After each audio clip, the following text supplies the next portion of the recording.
A phone call connects two women, 20 years apart. One is trapped, terrified, and begging for help. The other believes she can save her. But changing the past comes with a deadly cost. Time blurs, reality twists, and every choice sparks a nightmare, one that refuses to end. This is The Call, 2020. The story begins with So-yeon, a young woman returning to her hometown after years away to visit her sick mother in the hospital. When she arrives at her old house, it feels cold, silent, haunted by time itself. Earlier on the train, she lost her phone, so now she picks up an old cordless landline and dials her own number, just hoping someone answers. A strange woman picks up, says she has So-yeon's phone, but will only return it if she pays her. Frustrated, So-yeon hangs up. Moments later, the phone rings again, but this time it's a terrified girl whispering, "Please, help me. She's locked me up in here." So-yeon freezes, scared and confused, but thinking it might be a prank or wrong number, she ignores it.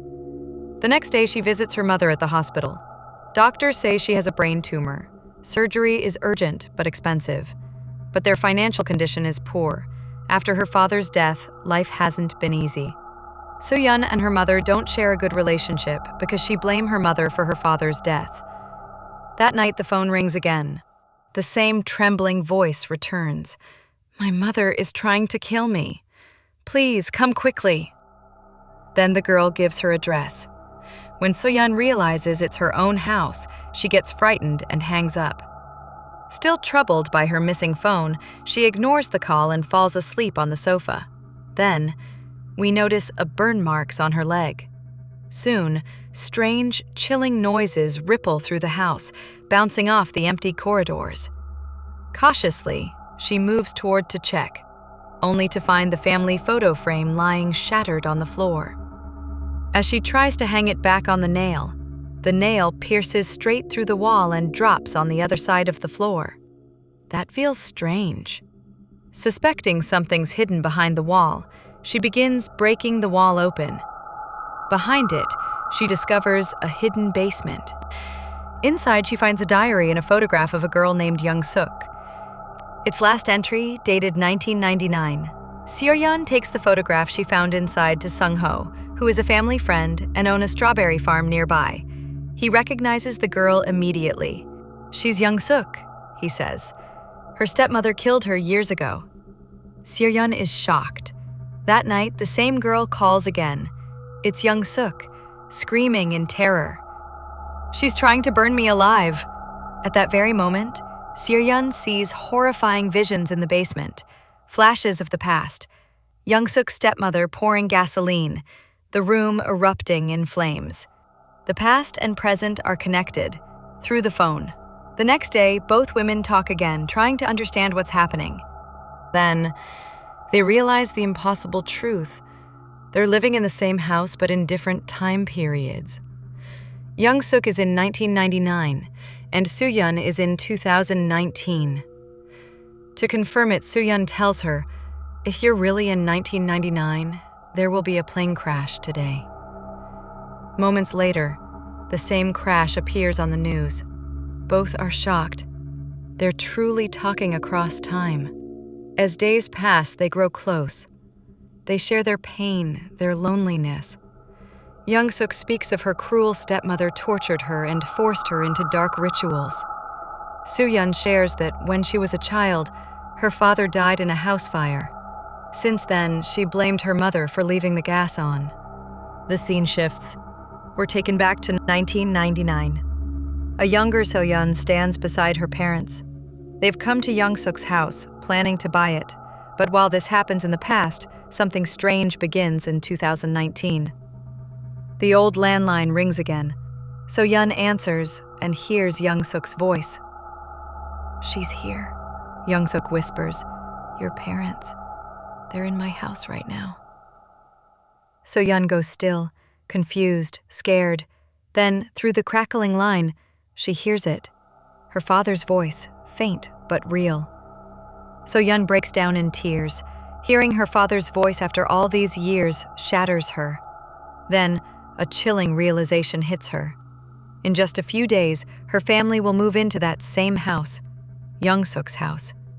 And soon after, the tragedy will happen again. The gas left on, the explosion, her father's death.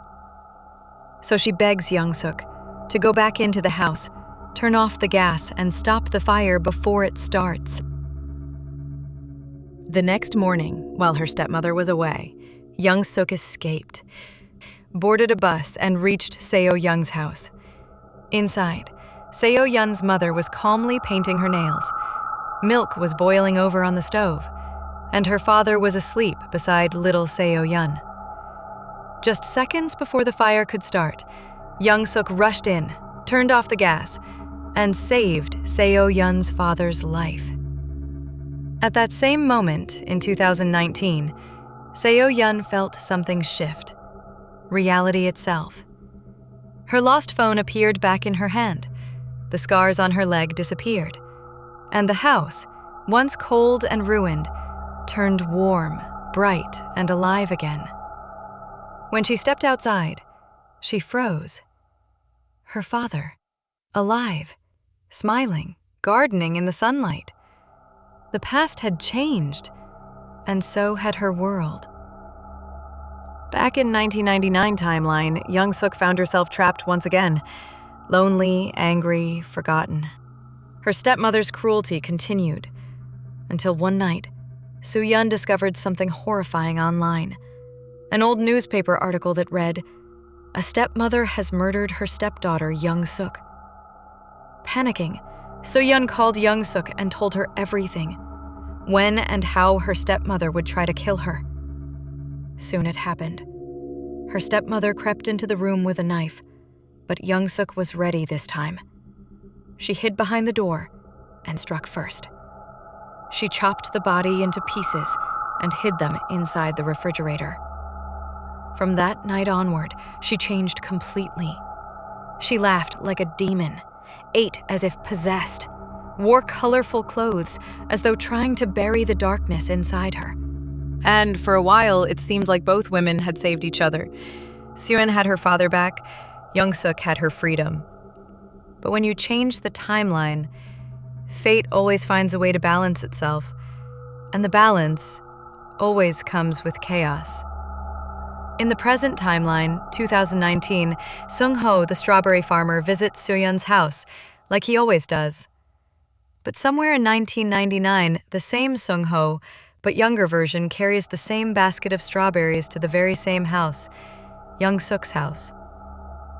Young-suk rushes him inside to show him her new outfits. While she's gone, Sung-ho opens the fridge to store the strawberries. But it's already stuffed with plastic bags.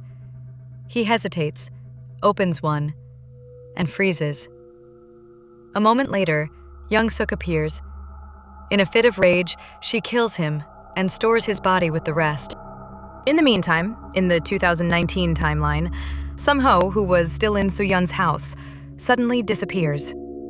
When Soo-yeon asks her parents about him, they say they don't know anyone named Sung-ho.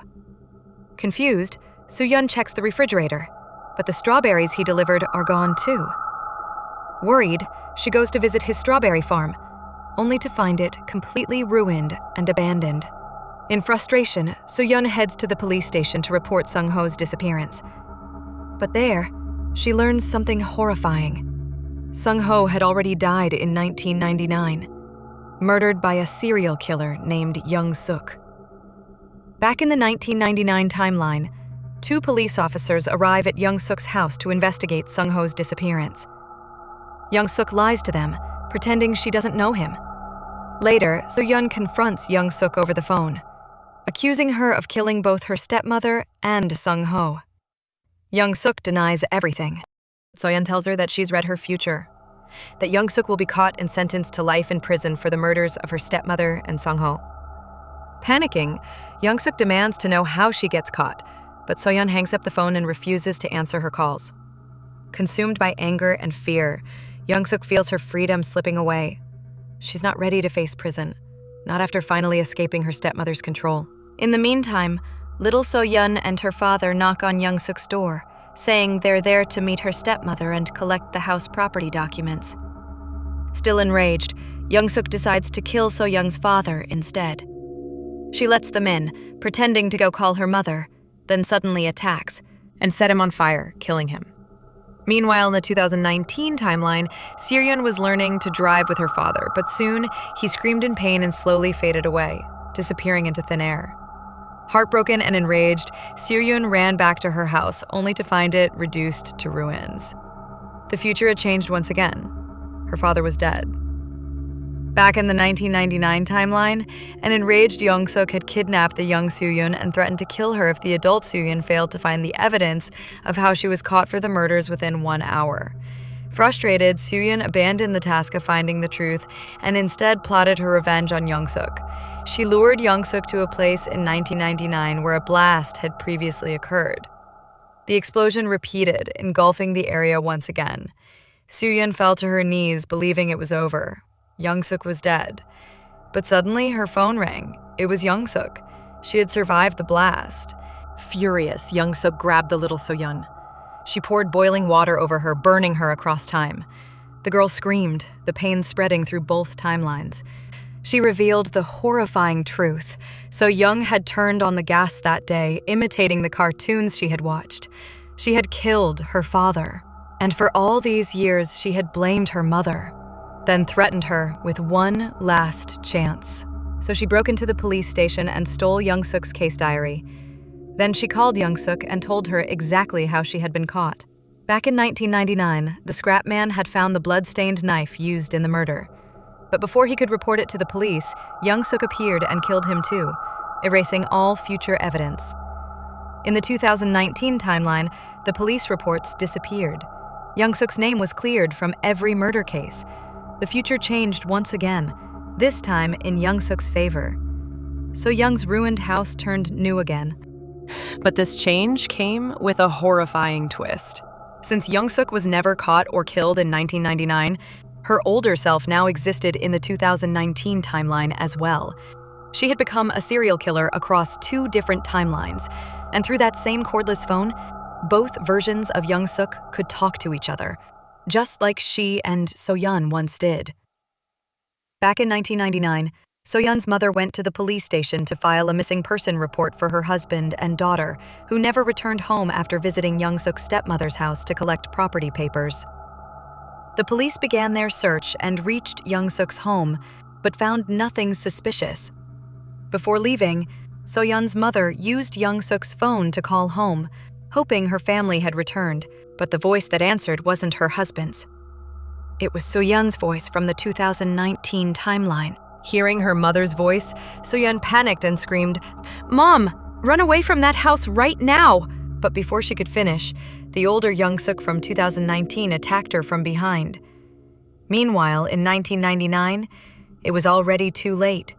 Young-suk killed the police officer and went after So-yeon's mother. As she was about to kill the young So-yeon, her mother fought back. Both women struggled and fell off the roof, dying together. In the present, the old Young-suk vanished, erased from existence. Later, So-yeon visited her father's grave and saw her mother alive. The fall hadn't killed her. But just as peace returned, her mother began to fade again. Young-suk had survived the fall too, and killed her in 1999 once more. In the final moments, Young-suk stood in a dark room, having captured So-yeon from both timelines, ready to torture her, just as her stepmother once did. With that, the movie ends.